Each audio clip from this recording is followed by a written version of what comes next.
All right, let's talk about a guy who was basically a Renaissance man, but hundreds of years before the Renaissance even happened. We're diving into the life of a doctor, a philosopher, an astronomer, and a poet all rolled into one. His name was Avicenna, and honestly, his mind basically shaped a millennium. Now in the East, he was known as Ibn Sina, but in the West, he was a legend. You'll often hear him called the father of early modern medicine, and that's not an exaggeration. For centuries, if you were a doctor in training, you weren't just reading his work, you were living by it. But here's the real kicker. Medicine? That was just one of his side hustles. So how on earth did one person become a total master in all these different fields, especially while living a life that was just constant chaos? Well, let's get into it. First things first, to really get who Avicenna was, you have to understand the world he was born into. Avicenna was born smack in the middle of a world that was absolutely buzzing with ideas. We're talking about the Islamic Golden Age, a time when knowledge was king and thinkers were like rock stars. The cities he grew up in, like Bukhara, were basically the Silicon Valleys of their day, these incredible hubs of innovation and learning. And in this kind of environment, Avicenna's mind just exploded. I mean, the speed at which this kid learned is almost impossible to wrap your head around. Get this, by age 10, he had the entire Quran memorized. He was learning advanced math from a local shopkeeper, diving deep into Islamic law, and just devouring Greek philosophy. And then, by 17, he was already a practicing doctor. A prodigy doesn't even begin to cover it. But that period of stability and just soaking up knowledge, yeah, that wasn't going to last. The next chapter of his life was all about being on the move, constantly pushed around by political chaos. Just look at this timeline. It doesn't look like a scholar's career, it looks like an adventure novel. He starts out as a royal physician, but then political winds shift, and he's forced to bounce from city to city, serving one ruler after another. He even climbs the political ladder to become a vizier, a really high-ranking official, before his enemies managed to get him thrown in prison. His life was just a total whirlwind of incredible highs and devastating lows. You know, these coins really tell the story. Each one represents a different ruler, a different court he had to navigate, a whole new set of political games he had to play. In a world like that, being adaptable wasn't just a good personality trait, it was a survival skill. And yet, and this is the part that just blows my mind, it was right in the middle of all this wandering, all this danger, and even while he was in prison, that he wrote his most important works. We're talking about the Book of Healing and the Canon of Medicine. It's almost like the more chaotic his external world got, the sharper and more focused his mind became.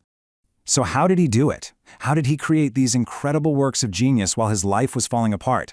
Well, the answer really lies in his philosophical mind, a mind that could find total stillness even in the middle of a storm. Okay, just picture this for a second. You're a political prisoner, locked away in some remote fortress. What do you do with your time? Well, if you're Avicenna, you invent a thought experiment so profound that philosophers are still arguing about it 1,000 years later. So here's the basic idea. Imagine you were just created, right now, floating in a total void. You don't have a body, you can't see, you can't hear, you can't feel a single thing. The big question is, would you still know that you exist? Avicenna's answer was a huge, resounding yes. And why? Because even without any input from your senses, without any body at all, you would still be aware of your own consciousness, of your own thoughts. For Avicenna, this was the ultimate proof that the soul, our self, is something totally separate from the body.